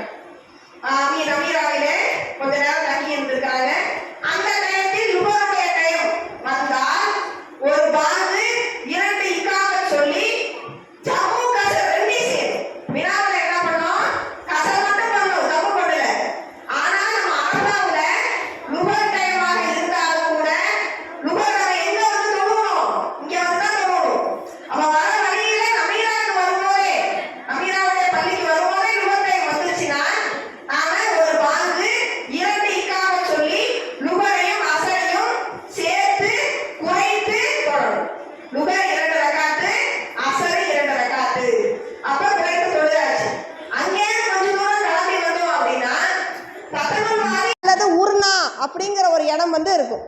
இது அரஃபாவுடைய அந்த எல்லையில் இருக்கிற இடம். அந்த இடத்துலையும் நாம சிறிது நேரம் தங்குவதாக இருந்தால் தங்கலாம். ரசூலா தங்கி இருக்கிறாங்க. அப்படி இரண்டிலையுமே நம்மளால தங்க முடியல. கூட்டம், பயங்கர கூட்டம். அமீரா பள்ளியை பார்க்கத்தான் முடியுது, கொஞ்ச நேரம் கூட அங்கே இருக்க முடியாது. அதே மாதிரி இங்கேயும் பயங்கர கூட்டமா இருக்குதா. அரஃபாவில் எங்கு வேண்டுமானாலும் தங்கி கொள்ளலாம். அரஃபா என்பது சிறிய இடம் இல்லை, ஒட்டுமொத்த ஹஜ் செய்கிறவர்களை கொள்ற இடம், பெரிய இடம். அப்ப அரஃபாவில் எங்கு வேண்டுமானாலும் தங்கலாம். ஆனால் அரஃபாவிற்குடைய எல்லையுடைய வெளியில இருந்துடக்கூடாது. ஏன்னா அரஃபாவை பற்றி ரசூல்லா சொல்லும் போது அரஃபா இல்லையே ஹஜ் இல்லை அப்படின்னு இருக்காங்க. அரஃபாவில் தங்குவது அவ்வளவு முக்கியமான ஹஜ்ஜின் கிரியைகள்ல ஒண்ணு. பிறை 9 எப்படியோ நம்ம இங்க விழுந்துடணும். அது எதுக்குள்ள? சூரியன் மறைவதற்குள் வருவது மிக சிறப்பு. அதுக்குள்ள, அது வரைக்கும் தான் டைம். அரஃபால தங்குறதுக்கான டைம் என்ன? சூரியன் மறைவதற்குள் நாம் அரஃபாவில் சிறிது நேரமேனும் இருந்துடணும். அது அவ்வளோ முக்கியம். அதனால ஸ்ட்ரெச்சரில் வச்செல்லாம் கொண்டு வருவாங்களாம். மினாவுக்கு வந்துடுவாங்க. மினாலேருந்து கிளம்பி வரும்போது கூட்ட நெரிசலே வயதானவர்களுக்கு ஒத்துக்காது தெரியுமா? பெரும்பாலும் ஹஜ்ஜி செய்ய போகிறவங்க 75% வயதானவர்கள் தான் இருப்பாங்க, ஆண்கள் பெண்கள் 2 பேருமே. ஏன்னா அந்த மாதிரி நம்ம மக்கள் ஆக்கிட்டாங்க. வயசாகி செய்கிற கடமை மாதிரி ஆக்கிவிட்டாங்க. வயசாகி செய்கிறதா? வயசோட செய்கிறோம் இதெல்லாம், ஆனால் அந்த மாதிரி ஆக்கிவிட்டாங்க. இப்போ என்ன ஆகிடும்? அந்த இடத்துக்கு இங்கேருந்து வரும்போதே என்ன ஆகிடும்? அவங்களுக்கு திடீர்னு ப்ரெஷர் ஏறிச்சுன்னு வச்சுக்கோங்க, மயக்க நிலைக்கு போயிடுவாங்க. அப்போ என்ன செய்வாங்க? வீல் சேரில் உட்கார வச்சு ஸ்ட்ரெச்சரில் வச்சாச்சும் இங்கே கொண்டு வந்துடுவாங்க. ஏன்? அரஃபா இல்லையே ஹஜ் இல்லை. அரஃபாவில் சிறிது நேரம் இருப்பதே ஹஜ் அப்படிங்கிற அடிப்படையில் முக்கியமான கிரியா இருக்கிறதுனால எப்படியாவது என்ன செஞ்சிருவாங்க? ஹஜ்ஜி செய்பவர்களை இந்த இடத்திற்கு கொண்டு வந்து விடுவார்கள். அப்போ கொஞ்ச நேரம் நம்ம இங்கே வந்தாச்சு. எது வரைக்கும் இருக்கணும்? சூரியன் மறைகிற வரைக்கும் இங்கே தான் இருக்கணும். மினாவில் இருப்பதை போன்ற ஸ்பெஷல் கூடாரங்கள் எல்லாம் இங்கே இருக்காது. வேகாத வெயிலிலே பேகை சுமந்து கொண்டு தண்ணீர் பாட்களை வைத்து கொண்டு தண்ணிலாம் தெளிச்சு விடுவாங்க. ஹஜ்ஜி செய்கிறவர்களுக்கு ஒரு வேதனை இருக்கக்கூடாது, ஒரு இலக்கு இரவாக அவங்க செய்யணும் அப்படின்னால பல செயல்கள்லாம் அங்கே செஞ்சு வச்சுருப்பாங்க நம்மளுடைய சிரமத்தை குறைப்பதற்கு. ஆனாலும் அங்கே பகல் நேரத்தில் தானே இருக்க போகிறோம், வெயில் தானே. சிறு சிறு கூடாரங்கள் அங்கே இருக்கும். ரொம்ப உடல்நிலை சரியில்லாதவங்க உட்காந்துக்கிறதுக்காக பெரும்பாலும் அங்கே எப்படி இருக்கும்? திறந்த வெளி தான், கூடாரமெல்லாம் இருக்காது. அப்போ ஹஜ்ஜிலே அங்கே இருக்கும்போது அடுத்து நம்ம செய்யக்கூடியது என்ன? இங்கே ஒரு ஜம்ரத்துல் ஒரு மலை ஒன்று இருக்கும்.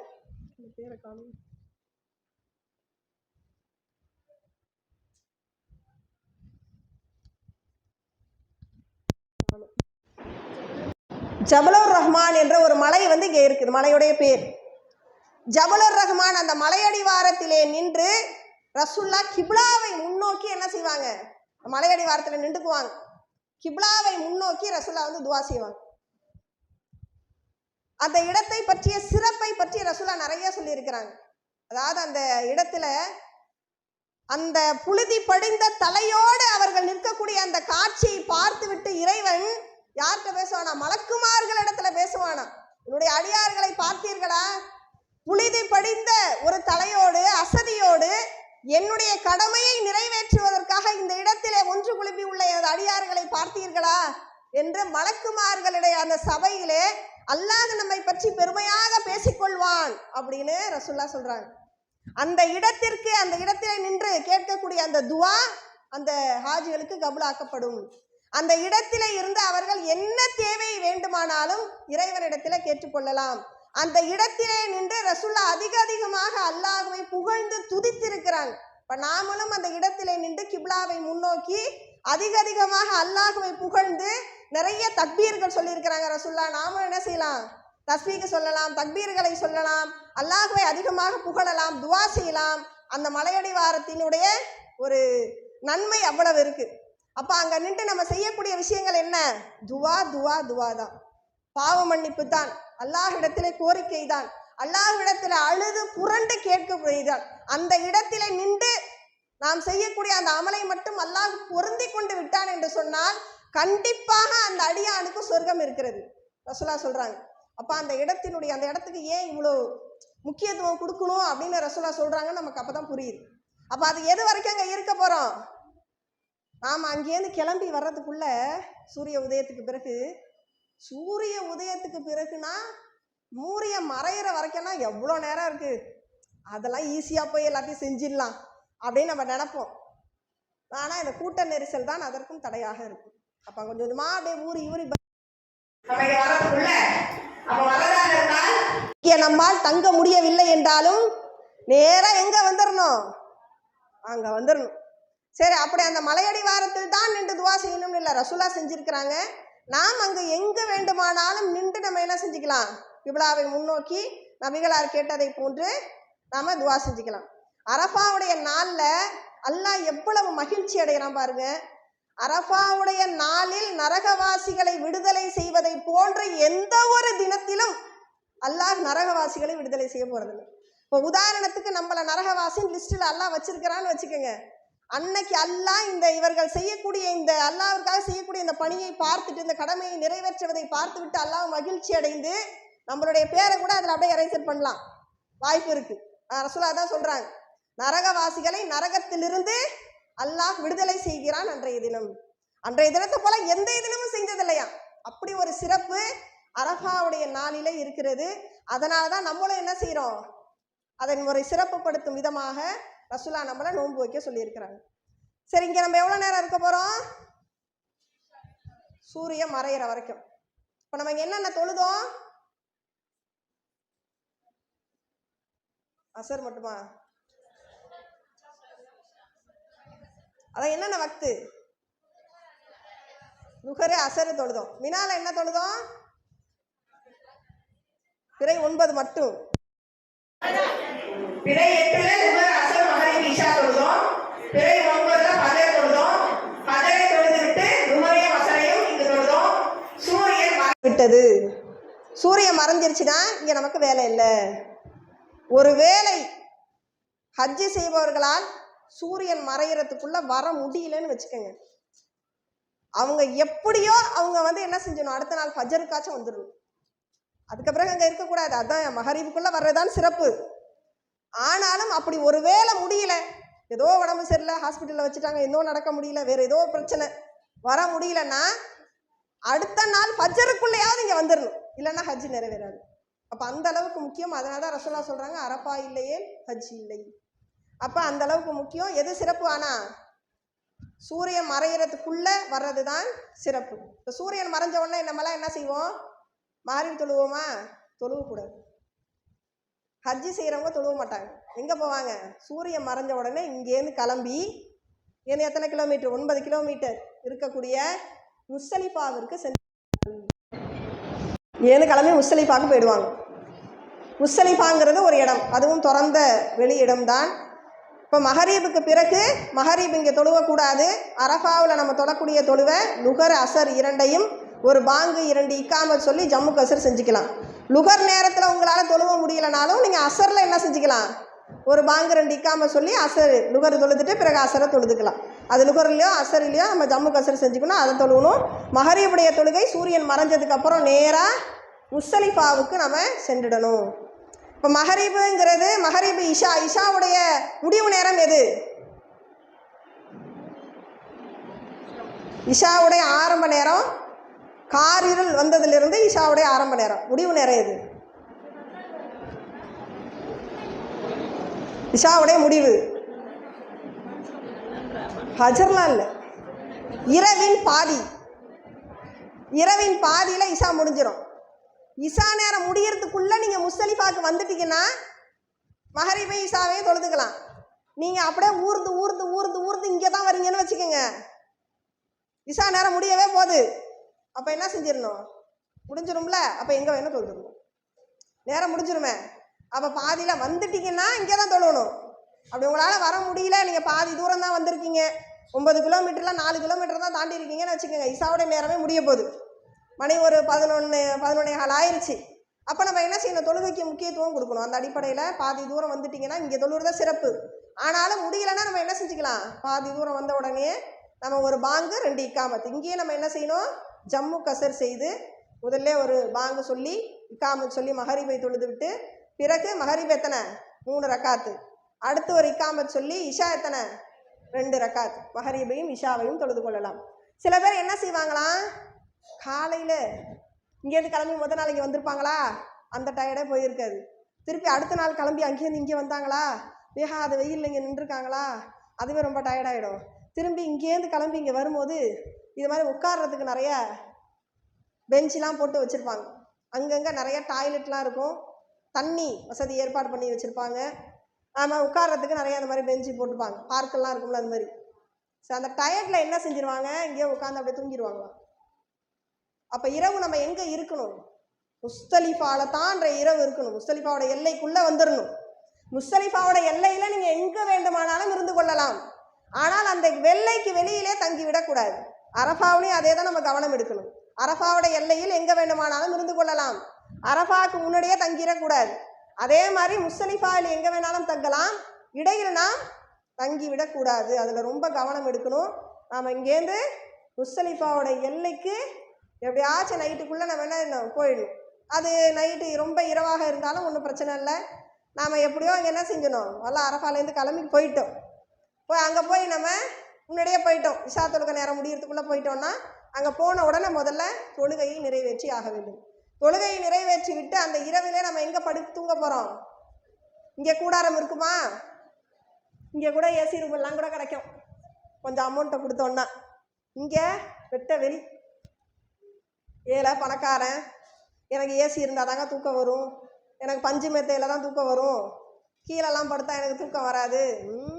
எல்லாரும் இங்கே தான் படுக்கணும். ஒரே ஒரு தார்பாய் தலைக்கு கையை அப்படி வச்சுக்கிட்டு படுத்து தூங்கணும்.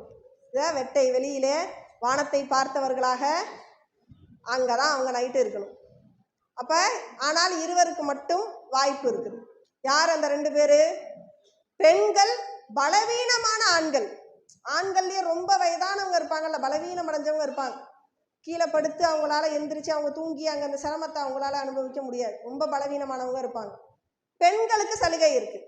அவங்க வேணும்னா முஸ்தலிஃபாக்கு வந்துடணும். வந்துட்டு அங்கே அங்கே மகரிபை இஷாவையும் தொழுதுட்டு அவங்க என்ன செய்யலாம், தங்காமல் இங்கேருந்து கிளம்பி மினாவுக்கு போய்க்கலாம். யார் மட்டும்? பெண்கள், பலவீனமானவங்க மட்டும். ஆனால் எல்லாரும் எங்கே இருக்கிறது சிறப்பு இல்லை, பெண்கள் விரும்பினாங்கன்னா ஃபேமிலியாக போயிருப்பாங்க, இல்லை ஒரு குழுவாக சேர்ந்து போயிருப்பாங்க, இல்லை எல்லாரும் இங்கே தான் இருக்கிறாங்க, நான் மட்டும் ஏன் தனியாக போயிட்டு நானும் இங்கே இருந்துக்கலாம். சலுகை தேவைப்பட்டால் பயன்படுத்திக்கலாம், தேவையுடையவங்க. அப்போ பாக்கி எல்லாரும் எங்கே இருப்பாங்க, எல்லாரும் முஸ்தலிஃபாவோட எல்லையிலே அன்றைய இரவு பொழுதை கழிப்பார்கள். காலையில் சுபூஹுக்கு பிறகு, காலை சுபூஹு தொழுகை எங்கே தொழணும், முஸ்தலிஃபாவில் தொழுகணும். சரி, இதோட ஸ்டாப் பண்ணிக்கிறேன். இதோட உங்களுக்கு எல்லாம் புரியுதுல, திரும்பி சொல்லணுமா? எல்லாமே முடிஞ்சிச்சுல, இன்னொரு கூட்டி யாராவது சொல்ல வைப்பேன், அதனால சொல்லிடுங்க. இல்லைன்னா சொல்லுங்க, முதல்ல சொல்றேன். தெளிவா இருக்குல்ல, தொடர்ச்சியா சொல்லலாமா? சரி, இப்போ முஸ்தலிஃபாவில் தொழுகையை முஸ்தலிஃபாவில் தொழுதாச்சு. சூரியன் உதித்ததற்கு பிறகு எல்லா இடத்துலையுமே சூரியன் உதிச்சதுக்கு அப்புறம் தான் நம்ம கிளம்புறோம். பெண்கள் பலவீனமானவர்கள் மட்டும் இரவே வந்துக்கலாம். இப்போ காலை சூரியன் உதயத்துக்கு அப்புறம் இந்த இடத்துல நம்ம இங்கே துவா செய்யணும். மஷ்ஷருல் ஹராம் என்ற ஒரு துவா இருக்கு. இப்போ நீங்க யூடியூப்ல போய் மஷ்ஷருல் ஹராம் முஸ்தலிஃபா மஷ்ஷருல் ஹராம் போட்டீங்கன்னு வச்சுக்கோங்க, ஒரு பெரிய பள்ளிவாசல் காட்டுவாங்க. அது ஒரு இடம் சும்மா உங்களுக்கு குறிப்பிடுறதுக்காக இப்படி அந்த இடத்துல சும்மா எழுதியிருக்கிறாங்க. இப்படிலாம் இருக்காது, சும்மா உங்களுக்கு ஒரு உதாரணத்துக்கு தான் எழுதியிருக்கிறாங்க, அப்படிலாம் போட்டு வளர்ந்துருக்கிறாங்க. அப்ப அந்த மஷ்ஷருல் ஹராம் என்ற இடத்துல பெரிய பள்ளிவாசல் இருக்கு. அந்த இடத்துல ரசூலா என்ன செஞ்சிருக்கிறாங்க, துவா செஞ்சிருக்கிறாங்க. உசல் மலை இருக்கிறாங்க, அடிவாரத்தில் இருந்து ரசூலா கிப்லாவை நோக்கி துவா செஞ்சிருக்கிறாங்க. இப்ப துவா செய்து விட்டு அங்கே கிளம்பி நம்ம நேரம் மீண்டும் மினாவுக்கு செல்லணும். அங்கேருந்து பிறகு நம்ம வரும்போது அங்கேருந்து எத்தனை கிலோமீட்டர், 5 கிலோமீட்டர். அங்கேருந்து கிளம்பி வரும்போது பதனம் முகசர் அப்படிங்கிற இடத்துல மட்டும் ரசூலா வேகமா போவாங்களாம். நம்ம சரி செய்யும் போது சில இடத்துல வேகமா போடுறாங்க வருதுல்ல, அதே மாதிரி இந்த இடத்துல வரும்போது மட்டும் ரசூலா வேகமாக போவாங்க. அப்ப அந்த இடத்தை தாண்டி திரும்ப அவங்க எங்க வரணும், மினாவுடைய கூடாரத்துக்கு போக மாட்டாங்க. அவங்க நேரா எந்த வழியில போவாங்க,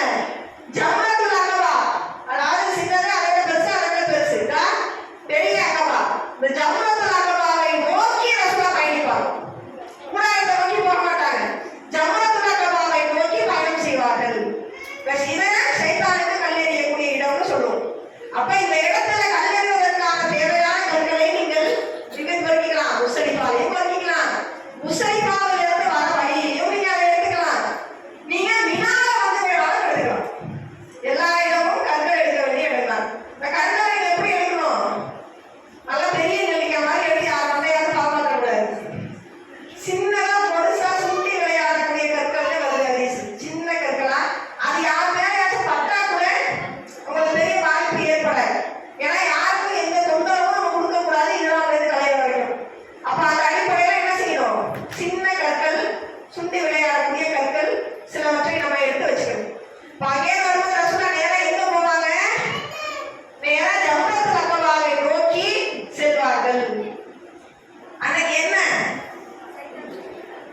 அது பேர் என்ன? பிறை 10. நாங்கெல்லாம் பிறை 10ல பெருநாள் கொண்டாடுவோம். புத்தாடை போட்டுக்கிட்டு அவங்க பிறை 10ல காலையில எந்திரிச்சு நேரம் எங்க வராங்க? சைத்தானுக்கு ஜம்ரத்துல் அக்பா, சைத்தானுக்கு கல்லெறிவதற்காக வராங்க. அப்ப ஜம்ரத்துல் அக்பாவில் 7 கற்களை எறியணும். இப்ப மினா பிறை 8ல மினாவில் இருப்போம். பிறை 9ல அரபால இருப்போம். பிறை 10ல முஸ்தலிஃபா இரவுல சூரியன் உதிச்சோட பிறை 10 ஆயிடுமே. அந்த 10உடைய இரவு நாங்க முஸ்தலிஃபால இருப்போம். பிறை 10 சூரிய உதயத்திற்கு பிறகு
அவங்களே நமக்காக வேண்டி என்ன செஞ்சிருவாங்க, குர்பானியை கொடுத்து அந்த இறைச்சி ஏழைகளுக்கு சென்று சேர்வதற்கான ஏற்பாடை செஞ்சு வச்சிருக்கிறாங்க. அதனால இந்த வேலை நமக்கு இல்லை. அப்ப 4 வேலையில் ஒரு வேலையை சவுதி அரசாங்கம் நமக்கு இலகுவாக்கி வச்சதுனால அந்த கஷ்டம் வந்து நமக்கு இல்லை. இப்ப நம்ம என்ன செய்ய போறோம், ஜம்மத்தில் அக்கமாவில் கல்லெறிய போறோம், முடிகளை வெட்டிக்க போறோம். ஏற்கனவே ஆண்கள் அதனால்தான் ட்ரிம் பண்ண சொன்னோம். தவாப்பு அது ஏற்கனவே உம்ராவில் இருக்கும்போது நம்ம அந்த தவாப்பு முடிச்சு சை முடிச்சுட்டு நம்ம என்ன செஞ்சோம், முடிய வெட்டிக்கிட்டோம்ல. அப்ப ஆண்கள் என்ன பண்ணாங்க, மொட்டை அடிக்கல, ட்ரிம் பண்ணிட்டாங்க. இப்ப அவங்க என்ன செஞ்சுக்கலாம், இப்ப முழுமையாக அவங்க முடிகளை முடிச்சு மொட்டை அடிச்சுக்கலாம். மொட்டை அடித்துக் கொள்வதுதான் ரொம்ப சிறந்தது. அப்ப மொட்டை அடித்துக் கொள்ளலாம். பெண்களாக இருந்தா என்ன செய்யணும், இன்னொரு முடிய கட்டடிக்கணும். அவங்களுடைய முடிய கொஞ்சோண்டு சின்ன சைஸ்ல அவங்க என்ன செஞ்சுக்கலாம், அவங்க வெட்டிக்கலாம். அப்ப இந்த 3 காரியங்களை முடித்து விட்டு நம்ம எங்க வர போறோம், மினாவிலிருந்து கிளம்பி தவாஃபுல் இஃபாதா செய்வதற்காக காபத்துல்லாவை தேடி வரப்போறோம். இப்ப முதல் விடுதலை கிடைச்சிச்சுல, அந்த முதல் விடுதலை நமக்கு கண்டினியூ ஆகணும்னா காலையில கிளம்பி அங்கே வந்து இந்த எல்லா வேலையும் முடிச்சுட்டு சூரியன் மறைவதற்குள்ள தவாஃபுல் இஃபாதாவை செஞ்சிடணும். இல்லைன்னா முதல் விடுதலை ரத்தாயிடும். அப்ப அவங்க தவாஃபுல் இஃபாதாவை எப்படி செய்யணும், தையலில்லா அறையில தான் செய்யணும். அதனால தையல் ஆடை போட்டா கூட கையிலே ஸ்டெப்னி மாதிரி வச்சுக்கணும். செய்ய முடியலன்னா டக்குனு மீண்டும் அவங்க இஹ்ராம் நிலைக்கு வந்துடும். செஞ்சுட்டாங்கன்னா பிரச்சனை இல்லை, அவங்க என்ன செஞ்சுக்கலாம், அந்த விடுதலையை அப்படியே கண்டினியூ பண்ணிக்கலாம். தவாஃபுல் இஃபாதா செஞ்சு முடிச்சிட்டோம்னா மீதி ஒண்ணே ஒன்று இருக்குது, தடுக்கப்பட்டது, அதுவும் அனுமதியாகும். முழுமையாக இஹ்ராமில் இருந்து அவர்கள் விடுபட்டு விடலாம். இல்லைன்னா ஒருவேளை அவங்க முதல் விடுதலை கிடைக்கலன்னு வச்சுக்கோங்க, சூரியன் மறைஞ்சிருச்சு, தையல் இல்லாத ஆடையோட வந்து தான் அவங்க என்ன செய்யணும், தவாஃபுல் இஃபாதா செய்யணும். அப்படி செஞ்சாலும் தவாஃபுல் இஃபாதா முடிச்ச உடனே முழு விடுதலை கிடைச்சிடும், எப்படி இருந்தாலும் கிடைச்சிடும். இப்போ முதல்ல நம்ம தவாஃபுல் குதூமுக்கு ஆண்களுக்கு என்ன சொன்னோம், வலது தோல் திறந்து இருக்கணும், இடது தோல் மூடி இருக்கணும்னு சொன்னோம்ல. அது தவாஃபுல் குதூமுக்கு தான், உம்ராவில் இருக்கக்கூடிய தவாஃபுக்கு தான். தவாஃபுல் இஃபாதாக்கு அது சட்டம் இல்லை. அவங்க நார்மல் ட்ரெஸ்ஸுக்கு தான் வந்துடுவாங்களே, முதல் விடுதலை கிடைச்சிடும்ல. அப்போ அவங்க நார்மல் ட்ரெஸ்ஸுக்கு வந்துடலாம், தையல் ஆடை போட்டுக்கலாம், வலது தோல் திறந்துருக்கணும் அப்படின்னு அந்த 3 சுற்று வேகமாக ஓடணும். அந்த 2 கண்டிஷனும் தவாஃபுல் இஃபாதாவுக்கு கிடையாது.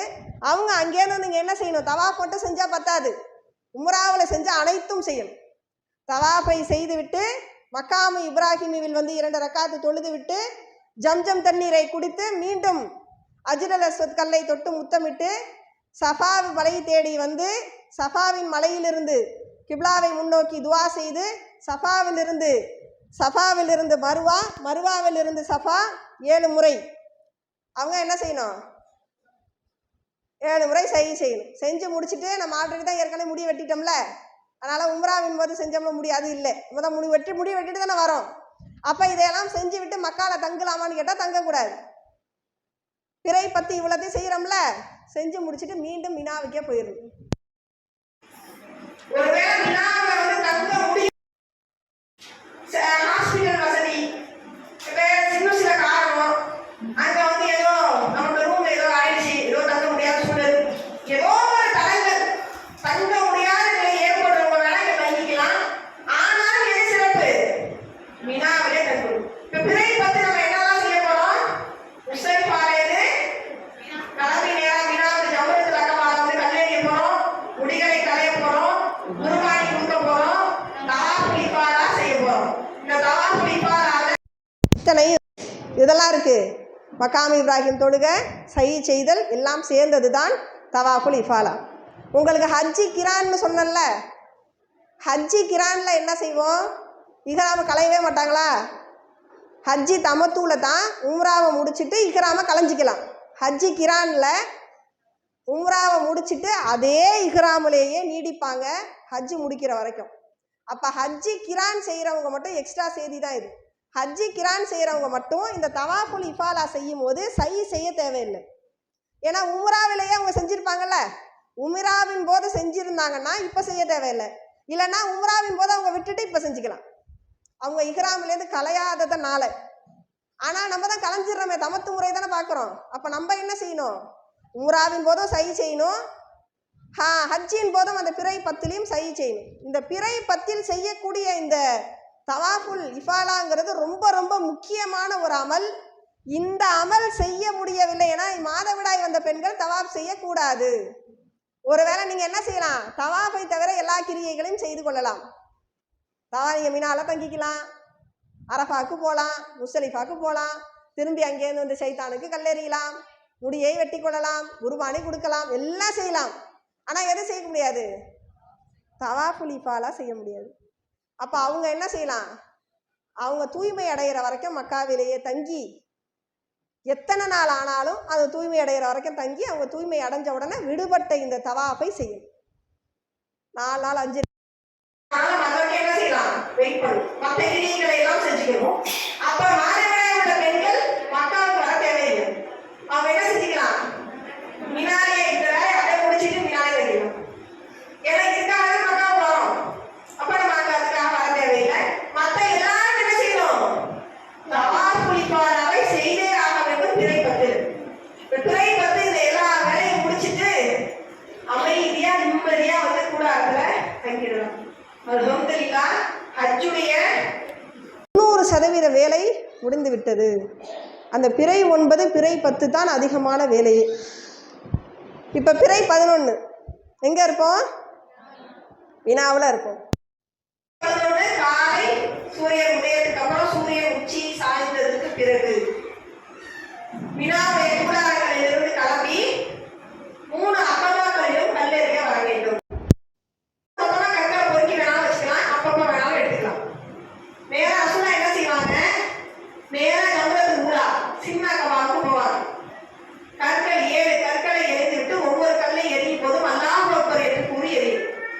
7 கற்களை எரிந்து விட்டு அங்கே கொஞ்சம் தூரம் தள்ளி வந்து நின்று கிப்லாவை முன்னோக்கி துவா செய்வாங்க. பிறகு அடுத்த அக்கவாவுக்கு வருவாங்க. அங்கேயும் அதே போன்று அல்லாஹ் அக்பர் என்று கூறி 3 கற்களை எரிந்து விட்டு கொஞ்சம் தூரம் தள்ளி நின்று கிப்லாவை முன்னோக்கி துவா செய்வாங்க. பிறகு 3வது பெரிய அக்கவாவுக்கு வருவாங்க. அங்கேயும் அதே போன்று 7 கற்களை எரிந்து விட்டு கொஞ்சம் தூரம் தள்ளி எடுத்துட்டு துவா செஞ்சாங்கல்ல, இதுல துவா செய்ய மாட்டாங்க, வந்துருவாங்க. பிறை 11 என்ன செய்ய போறோம், அது மட்டும்தான் செய்ய போறோம். இந்த இடத்திலே ஒரே ஒரு சின்ன சம்பவம் உங்களை நினைவுபடுத்துறேன், ஒரு நன்மைக்காக. போனவங்க இருப்பீங்கல்ல, இந்த கல்லெறிவதை கண்டா இங்க ஒரு விபத்து ஒன்று நடந்துச்சு. யாருக்கு ஞாபகம் வருது, சில வருடங்களுக்கு முன்னால், எத்தனை வருடங்கள் கண்டதில்லை, ஒரு விபத்து ஒன்று நடந்துச்சு.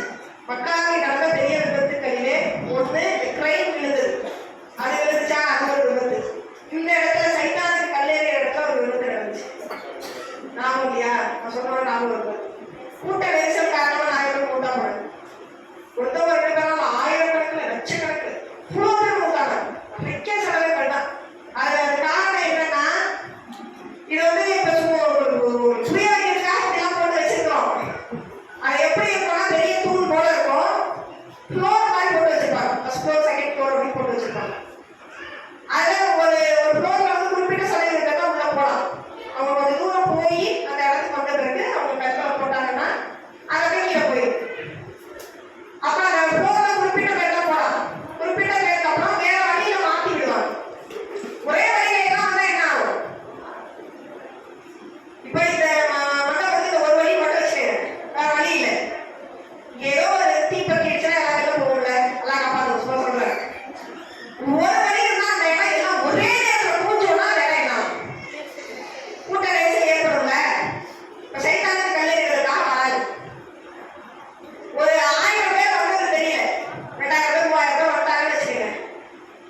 போய் கூடாரங்கள்ல இருக்கலாம். இதை நீங்க தனித்தனியா போய் எடுத்துக்கலாம். முதல்ல இந்த ஜமரால போய் கல் எழுதிங்க, டயர்ட் ஆயிடுச்சு, அது கூடாரத்துல தங்கிக்கலாம். திருப்பி கொஞ்ச நேரம் கழிச்சு திருப்பி வேணா போய் 2வது ஜமரால எடுத்துக்கலாம். திருப்பி கொஞ்ச நேரம் கழிச்சு திருப்பி அப்படி வேணா போய்க்கலாம். ஒரே போய் நீங்க எல்லாத்தையும் கல் எழுதிட்டு வரலாம்னா வரலாம். இங்க தங்க முடியாத மக்களை தங்கியிருப்பாங்கல்ல, அவங்க வந்து கல் எழுதிட்டு திருப்பி போகணும். வெயில் வந்து கல் எழுதிட்டு போகணும். அவங்க இங்கே தங்காது. இங்கே தங்குறவங்க பிறை 11 ஃபுல்லா அங்கேயே தங்கிக்கலாம், கல் எழுதிக்கலாம், திருப்பி போய் தங்கிக்கலாம். திருப்பி அடுத்த நாள் பிறை 12, பிறை 12லயே திருப்பி அதே செய்யலாம். 3 ஜமராக்களையும் கல் எழுதிடும் கூடாரங்களை போய் தங்கிக்கலாம். பிறை 12ஓட நீங்க முடிச்சுக்கணும்னு நினைக்கிறீங்க. அடுத்த நாள் நீங்க ஊருக்கு கிளம்பணும். பிறை 12ஓட முடிச்சுட்டா வசதியா இருக்கும், ஊருக்கு கிளம்பிடுவோம், இதுக்கு மேல நமக்கு டைம் இல்லை அப்படின்னு நீங்க நினைச்சீங்கன்னா பிறை 12 நீங்க போய் 3 ஜமராக்களையும் கல் எரிஞ்சிட்டு சூரியன் மறைவதற்குள் நீங்க இருக்கணும். கடைசி தவாப், தவாஃபுல் விதா, விடை பெறும் தவாஃப்னு அர்த்தம். அந்த தவாஃபை செய்ய வந்துடணும். அப்படி ஒருவேளை உங்களால சூரியன் மறையறதுக்குள்ள வர முடியல, சூரியன் மறைஞ்சிருச்சுன்னு வச்சுக்கோங்க, பிறை 13 நீங்க அங்க தங்கிதான். ஆனால் பிறை 13 தங்குவதே சிறப்பு. ரசூல்லா பிறை 13 வரைக்கும் தங்கி இருக்கிறாங்க. அதனால அதை தங்குறதா சிறப்பு. ஒருவேளை உங்களால முடியாத நிலையில் இருக்கிறவங்க தேவைப்பட்டா இதை வந்து பயன்படுத்திக்கலாம். பிறை 12 3 ஜமரா கல்லையும் கல்லெறிந்து விட்டு சூரியன் மறைவதற்கு முன்னால் தவாஃபுல் விதாவை முடித்து விட்டால் அதோடு ஹஜ்ஜின் கிரியைகள் முடிந்து விட்டது. இல்லை உங்களால் பிறை 13 நீங்கள் இருக்க தான் விரும்புகிறீங்கன்னா பிறை 12 கல்லெறிஞ்சிட்டு போய் தங்கிக்க வேண்டியதான். பிறை 13 காலை சூரிய உதயத்துக்கு அப்புறம் சூரியன் உச்சியை சாஞ்சது பிறகு கூட நம்ம என்ன செய்யலாம், வந்து 3 ஜமரா கல்லையும் கல்லெறிஞ்சிட்டு பிறை 13 வந்து அது சூரியன் மறைஞ்சாலும் பிரச்சனை இல்லை, அது அதோட முடிஞ்சிருச்சு, ஹஜ்ஜின் கிரியை முடிஞ்சிச்சு. பிறை 12க்கு தான் அந்த சட்டம். அப்போ நீங்கள் தவாஃபுல் விதா, விடை பெறும் தவாஃப், இதில் தவாஃப் மட்டும்தான். ஒரு உதாரணம் உங்களுக்கு வந்து அன்னைக்கு மழை விட வந்துருச்சுன்னு வச்சுக்கோங்க, பெண்களாக இருக்கிறவங்களுக்கு நீங்கள் வந்து தவாஃபுல் குதுவும் முடிச்சிட்டீங்க, உம்ராவும் முடிச்சிட்டீங்க, ஹஜ்ஜின் எல்லா கிரியைகளையும் முடிச்சிட்டீங்க, தவாஃபுல் இஃபாலாவும் செஞ்சீங்க, பிறை 11 கல்லெறிஞ்சிங்க, பிறை 12 கல்லெறிஞ்சிட்டீங்க, கடைசி பிறை 13 தவாஃபுல் விதாவை உங்களால் செய்ய முடியவில்லை, மாதவிடாய் வந்துவிட்டால் உங்களுக்கு சலுகை அளிக்கப்படும், நீங்கள் அதை செய்ய தேவையில்லை, ஊர் கிளம்பிடலாம். தவாஃபுல் இஃபாலாக்கு கிடையாது, வித்தியாசத்தை புரிஞ்சுக்கணும். தவாஃபுல் விதாவுக்கு மட்டும் உங்களுக்கு அந்த சலுகை கொடுக்கப்படுது. இல்லை அதெல்லாம் இல்லை, ஒன்றும் பிரச்சனை இல்லை, நாங்கள் செய்கிறோம், தூய்மையாக தான் இருக்கிறோம் அப்படின்னா நீங்கள் என்ன செய்யணும், மற்ற எல்லாரும் 13வது நாள் விதா விடைபெறும் தவாஃபை முடித்து விட்டால் ஹஜ்ஜின் கிரியைகள் முடிந்து விட்டது. 13வது நாள் நீங்கள் மக்காவை விட்டு கிளம்பலை, 13வது நாள் 13வது நாள் கிளம்பி வந்து தவாஃபுல் விதாவை நீங்க செய்யாம நீங்க என்ன செஞ்சுக்கலாம், ரூம்லவே தங்கிக்கலாம். நீங்க 14 15 16 எப்ப கிளம்ப போறீங்களோ, மக்காவுக்கு நீங்க எப்ப கிளம்புறீங்களோ அப்போ போய் நீங்க கடைசி தவாஃபை செய்துவிட்டு கிளம்பலாம். அதற்கு இடையே நீங்க எவ்வளவு தவாஃப் வேணாலும் செஞ்சுக்கலாம். தவாஃபுல் விதாவை நீங்க செய்யல, மக்கா விட்டு கிளம்பல, கிளம்புறவங்க தான் பிறை 13ஓட முடிச்சுட்டு கிளம்பி போயிட்டே இருக்கலாம். கிளம்பாதவங்க நீங்க என்ன செய்யலாம், இங்க வந்து உங்களுக்கு எவ்வளவு இருக்கும்ல, இன்னாத வேலை முடிஞ்சிருச்சு, இங்க வந்து நீங்க ரூம்ல தங்கி இருந்திருப்பீங்கல்ல, தங்கி தானே இருக்க போறீங்க, அப்ப அங்க வந்து நீங்க தங்கிக்கலாம். நீங்க அடுத்த நாளா எப்போ கிளம்புறீங்களோ அப்போ போய் நீங்க கிளம்பும் போது அதை செஞ்சுட்டு அதோட கிளம்பிடலாம். அதான் கடைசி கிரி. அப்ப கடைசி தவாஃபை நீங்க எப்ப கிளம்புறீங்களோ அப்ப போய் கடைசி தவாஃபை முடித்து விட்டு நீங்க அதோட ஹஜ்ஜின் கிரியைகள் முடித்து விட்டது, அதோட நீங்க ஊருக்கு கிளம்பி போகணும். இதுதான் தமத்து முறை. தமத்து முறை கிரான் முறை முடிஞ்சிருச்சு. இஃப்ராத் முறை மட்டும் பாக்கி இருக்கா?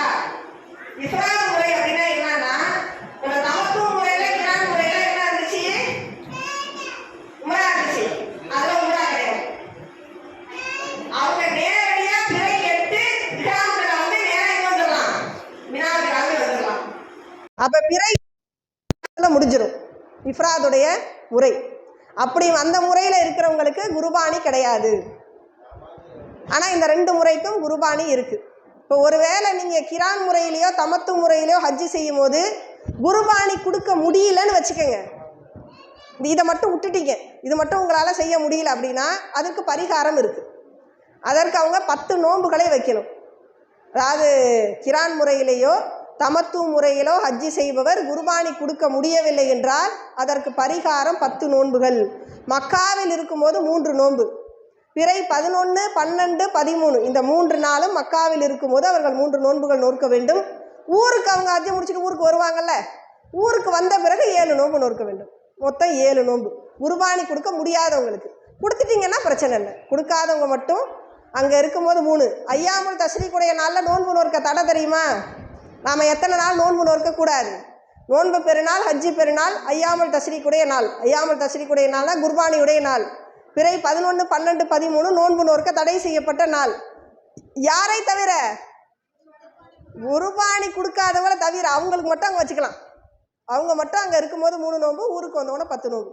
குர்பானி கொடுத்துட்டிங்கன்னா தேவையில்லை. குர்பானி கொடுக்காதவங்களுக்கான பரிகாரம். இப்போ ஹஜ்ஜுடைய கிரியைகள் முழுமையாக முடிஞ்சு